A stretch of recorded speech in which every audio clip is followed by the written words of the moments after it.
तनाव आज बच्चों में भी देखने को मिल रहा है और इसके कारण बच्चों के शरीर के अंदर उनके शरीर में अनेक प्रकार के दर्द, सिर दर्द जैसी बीमारियां, पैरों में दर्द होना, पूरी बॉडी में कई बार पेन होना, ये तनाव के ही कारण है। सिर दर्द होना। अब इतने छोटे बच्चों के अंदर यदि अभी से तनाव के कारण ये दर्द आने शुरू हो जाएंगे तो बच्चे का मानसिक और शारीरिक विकास कैसे होगा। जी हाँ, बच्चों का शारीरिक और मानसिक विकास करने के लिए हमें उन्हें तनाव से बचाना पड़ेगा। बच्चा अपनी रुचि अनुसार पढ़ाई करता है। यदि हम उसको थोड़ा सा डांट दें या दबाव दें तो उसका नज़रिया हमारे प्रति अलग हो जाता है। यहाँ पर हमें इस छोटे से तनाव को कैसे बड़े तनाव में ना बदले, कैसे बचाएं। पहले तो बच्चे की दिनचर्या पे आप ध्यान दें। और सबसे बड़ी बात है कि बच्चे को जब आपको लग रहा है कि बच्चे में चिड़चिड़ापन आ रहा है, वो रोज़ कहता है मेरे सिर में दर्द है, मेरी टांगों में दर्द है या मेरी कमर में दर्द है। आज ये दर्द छोटे बच्चों में सुनने पर बड़ा अजीब सा लगता है कि इतने छोटे बच्चों में ये प्रॉब्लम कैसे आ सकती है, क्योंकि ज़्यादा बच्चे घर के अंदर मोबाइल और लैपटॉप पर बैठते हैं। उसके बाद वो अपने कुछ कामों को समय पर ना करने की वजह से उनको स्कूल से जो तनाव मिलता है उसके कारण वह पीड़ा में चले जाते हैं। और सभी चीज़ें माँ बाप पूरे तरीके से तो ध्यान दे नहीं पाते कि बच्चा क्यों इस परेशानी में है या क्या कारण है। तो कहीं ना कहीं स्कूल की उपस्थिति के अंदर उसकी अपनी उपस्थिति ना होना। बच्चा आपका डेली स्कूल जा रहा है, अब यहाँ बात थोड़ी सी ध्यान देने वाली है। बच्चा डेली स्कूल जा रहा है, अपने क्लासरूम में बैठ रहा है, परंतु वहाँ वो अपेयर ही नहीं है। वो परेशान है अपनी चीज़ों से। उसे एक पीरियड की टेंशन नहीं होती, उसे दूसरे पीरियड की भी टेंशन होती है कि मेरा ये काम ये अधूरा रह गया, वो अधूरा रह गया। इस अधूरे काम की वजह से बच्चा आता है तनाव के अंदर और ये तनाव कई बार इतना बड़ा रूप ले लेता है कि बच्चे का स्कूल जाने का मन नहीं करता। बच्चे का स्कूल जाने का मन ना करने के कारण बच्चा परेशानियों में चला जाता है और जो तनाव का रूप ले लेता है। बच्चा चिड़चिड़ा हो जाता है, खाता पीता कम है। अब हमें चाहिए कि बच्चे की सारी उपस्थिति को वो स्कूल में, यदि उसके पास 6 से 7 पीरियड्स हैं या 8 पीरियड हैं, आप उसके उन सारे पीरियड्स के बारे में बात करें।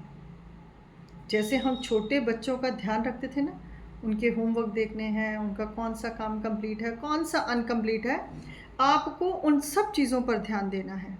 बच्चे भले ही बड़े हैं, परंतु कहीं ना कहीं समय की मैनेजमेंट ना होने से बच्चा तनाव में चला जाता है। तो इस तनाव को घटाने के लिए आप अपने बच्चे के टाइम टेबल को देखें, रोज़ डेली देखें, और शाम को अपने बच्चे को जब वो पढ़ने बैठता है उसके बाद आप उसके सारे काम चेक करें।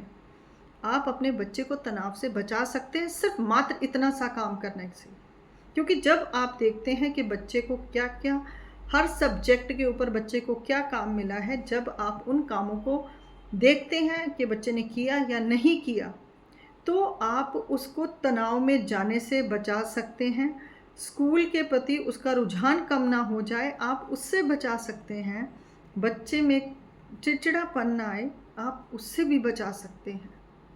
आप उसका सारा दिन का जो भी कोई काम है, ट्यूशन का है, स्कूल का है, अगर वो पूरा नहीं होता तो आप उसकी मदद करें।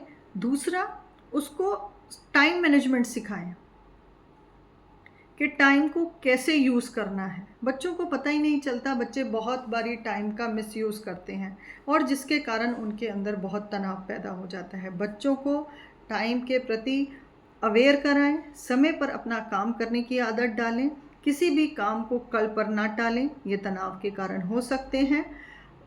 और यदि किसी कारणवश कोई काम बच्चे का पूरा नहीं होता है और जिसके कारण वो स्कूल जाने से बहाने बना रहा है, तो हमारा फ़र्ज़ बनता है कि हम एक नोटिस लिखकर किसी भी सब्जेक्ट में उसका कारण दें टीचर को और बच्चे को स्कूल भेजें और उस स्लिप के साथ भेजें। जो आप नोटिस लिख के दें उसके साथ आप बच्चे को स्कूल भेजें। देखिए, इससे हमारे बच्चे का एक तो पढ़ाई के प्रति रुझान बना रहेगा, स्कूल के प्रति रुझान बना रहेगा, स्कूल से भागेगा नहीं, काम से भागेगा नहीं, टाइम यानी कि समय का सदुपयोग करना यदि बच्चा सीख गया तो उसे कभी तनाव नहीं आएगा। यही टाइम का नियम पालन करने से बच्चा अपनी बहुत सारी समस्याओं का हल कर सकता है। फिर समस्या आएंगी भी नहीं, क्योंकि समय पे सब चीज़ें हो रही हैं। जहाँ समय की पाबंदी टूट जाती है वहीं बच्चे को तनाव आ जाता है। इसलिए खासकर ध्यान रखें कि बच्चे को टाइम के प्रति उसको सिखाएं कि टाइम पर कैसे अपने आप को रखना है और टाइम के साथ कैसे चलना है। तो यहाँ पर हम अपने बच्चों के जैसे तनाव की बात कर रहे हैं, सबसे बड़े छोटे छोटे कारण जैसे मैं आपको बता चुकी हूँ। इसके अलावा भी यदि आपको लगता है कि फिर भी हमारे बच्चे का सभी काम कंप्लीट है, स्कूल भी डेली जाता है, फिर भी उसमें थकावट रहती है, चिड़चिड़ापन रहता है, तो आप मुझे कमेंट करें, क्योंकि मेरे पास यदि आपके कमेंट आएंगे तो मैं नई चीज़ों को आपको बता पाऊँगी और उनके उपाय बता पाऊँगी कि हम किस तरीके से इन चीज़ों से निपट सकते हैं, क्योंकि बच्चे हमारा भविष्य है। उनका भविष्य हमारे ऊपर ही टिका हुआ है। हमारी ही चीज़ों से हमारा बच्चा सीखेगा, हमारी ही चीज़ों से बच्चे का भविष्य का निर्माण होगा। हमारा बच्चा जीवन की दौड़ में कहीं पीछे ना रह जाए, इसलिए उसको समय के नियमों के साथ चलने की ज़रूर आदत डालें और सभी कामों को समय पे करने की आदत भी होनी चाहिए, क्योंकि समय एक बार चला गया दोबारा नहीं आता। इसलिए बच्चा जब भी छुट्टी करता है बेकारण से, बिना बहानेबाजियों से, उसे ये पता नहीं चलता कि अगले एक दिन के लिए वो एक दिन पीछे भी चला गया। उसका एक दिन तो आगे बढ़ा, परंतु एक दिन उसका पीछे चला गया। इसलिए इन चीज़ों को ज़रा सी बारीकी से समझें, अपने बच्चों को सहायता करें जिससे उनका तनाव कम रहे, हमारे बच्चे हेल्दी रहें, चुस्त रहें, दुरुस्त रहें और जीवन में सफल बच्चे बनकर बाहर आएँ, कि जिससे आपके परिवार का, आपका और अपने समाज का नाम रोशन करें।